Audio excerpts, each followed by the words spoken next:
How's it going? It's been happening in the tubes.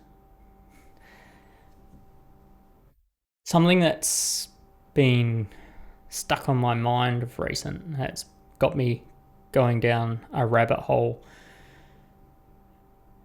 somewhere where I think a lot of other people, especially in Western countries like New Zealand, Australia, America, UK, Canada, we sort of grow up thinking that we're in this environment which is a pinnacle of freedom.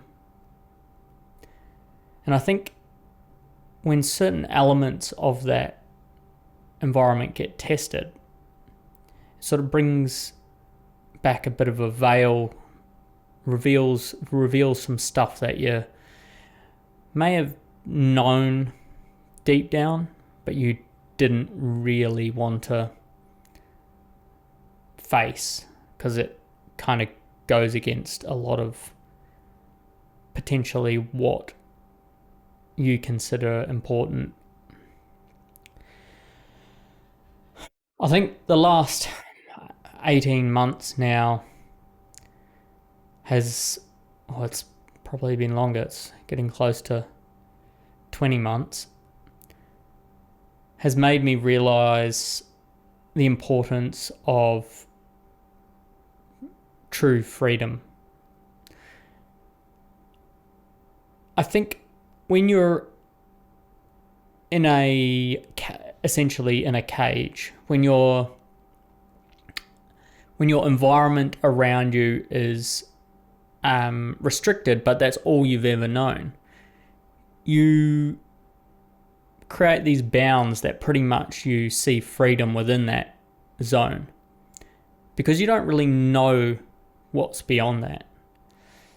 When I was a kid, we did a lot of traveling around the world for my dad's work and got to see other countries and other ways of life. We lived in Zimbabwe for a little bit, and that was early on in the early 90s, mid 90s.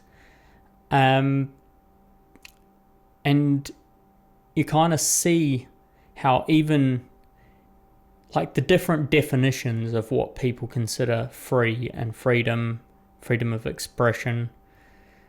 Some people can do what they want, but what they say publicly can be condensed. And I think prior to maybe the last 5 or 10 years, you feel like you could say anything in public in a Western country, and your speech and what you said was kind of protected. You could be slaughtered for it over social media or any other platform, but you could say it without any sort of ramification from law enforcement or sort of political backlash or that kind of hampering of free speech. Increasingly, we've become more and more divided, and I've noticed this extremely. It's become extremely clear in the last 12 months. Like, you go on any social media platform, and everything is split up. Everything's become so tribal, and you've got these real mainstream narratives that don't really get challenged, and you can kind of understand because a lot of it is based upon fear and a lot of it's based on hope. So everyone wants things to get better for them. They need to see some kind of light at the end of the tunnel,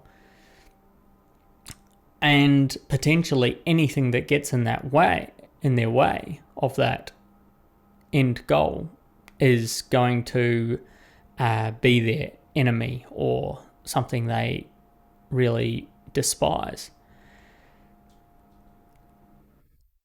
It makes you kind of question as well as what your motives are.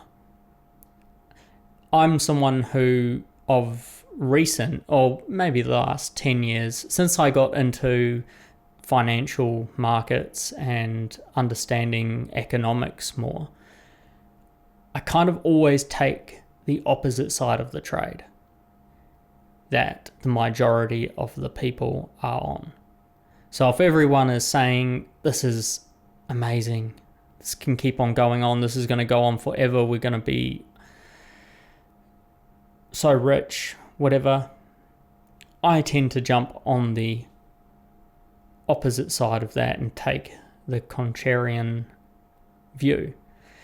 Now, I've noticed I do this not only with financial instruments and markets, but I also do this with health and anything that impacts my freedom.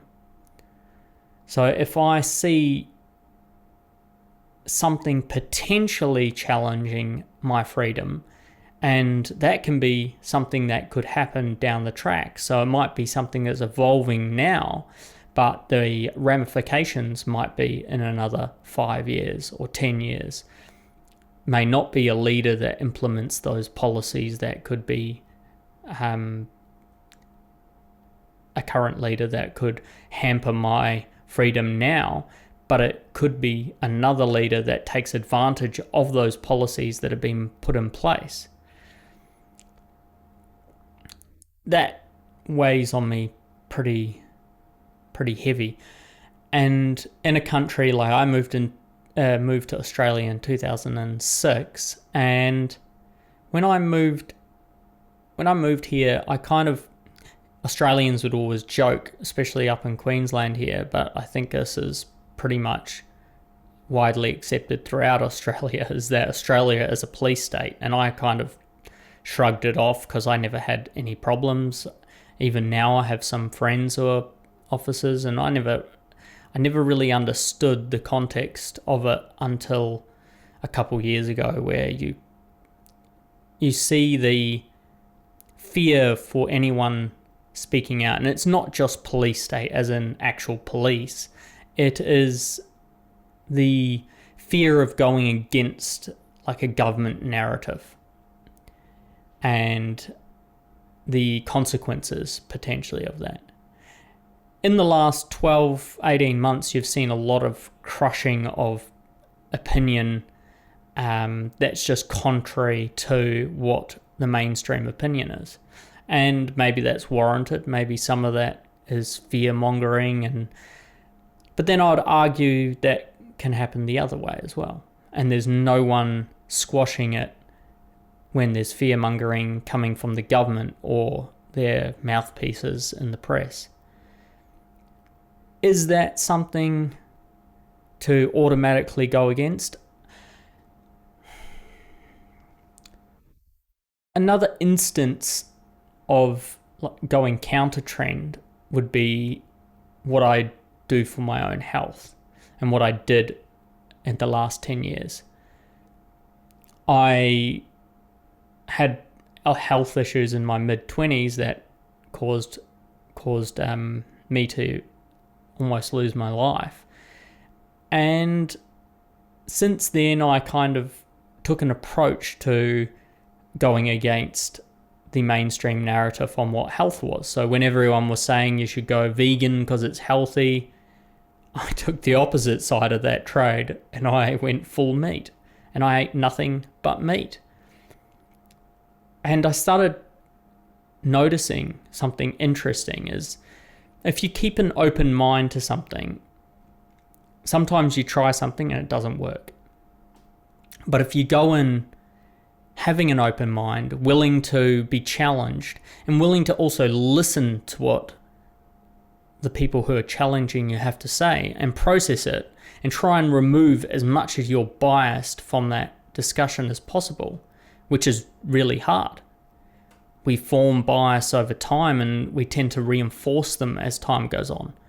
I know mine are very hard to challenge, some of them. And now I've got biases due to my positive experiences in things like only eating meat and going on ketogenic diets. Because I felt great doesn't mean everyone else will feel great. Doesn't mean everyone else will do it the same as I will. Same maybe goes in finance. Same maybe goes with other health choices. When someone tells me I should do something, that I have to do it. Even if they say you should do it for yourself because it's good for yourself, well, I think I'm the arbiter of what is good for me. I decide what is good for me. Someone else shouldn't make that decision, but also someone else shouldn't bear the consequence of me making that decision. So if I choose not to do a certain medical procedure, or I choose to do a certain medical procedure, that should be my choice, and I shouldn't have to pressure anyone else to do my choice, nor anyone else should have to pressure me to do it. Because it's something, especially with health, it's personal. It's between you and whoever you choose to share it with. It shouldn't be the government getting in between you and those people you choose to share it with. It shouldn't be social media getting in between that. I think it's quite easily lost, the freedoms that we have built, and over time we're constantly losing them. We're making sacrifices for security and safety, and we're removing these freedoms. And historically, that seems to be a trend that happens. It moves in these giant cycles, whether that's part of the 90-year kind of debt cycle, or it's part of a larger evolutionary cycle. We make sacrifices because we want to be protected. We don't want to take self-accountability. We don't want to go, I made a wrong decision and I now have to pay the consequence for it. We want to now blame someone else for us making a wrong decision. Or we don't even want to make the decision.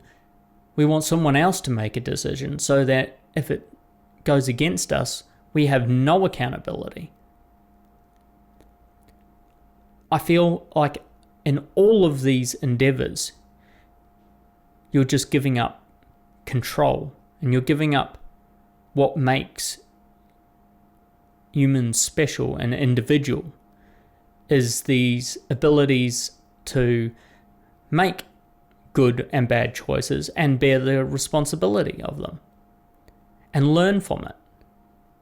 I can't remember where this quote comes from, but there's never any bad decisions or any bad choices if you've learnt from all of them. Obviously, you don't want to go down a path where that choice impedes you from living or be able to benefit from the knowledge of that mistake you made.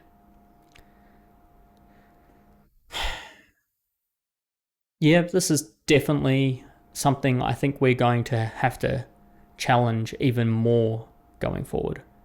When things go crazy, and we think they're crazy now, to get the majority of people thinking they're crazy means it has to go way more crazy. It has to get to the point where more than 50% of the people are like, this can't go on anymore. And where that goes, I don't know.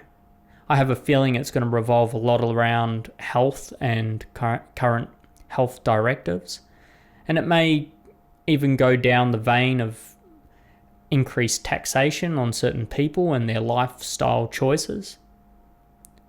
Maybe that you eat more meat, and because you eat more meat, you have to pay a higher tax. They start taxing certain goods because the narrative is that good is not healthy for you, even if there's not enough tangible science to back it up. Even if all the science that is currently backing their decision is all theoretical or based on studies that are very spread and have many holes in them that can be exploited.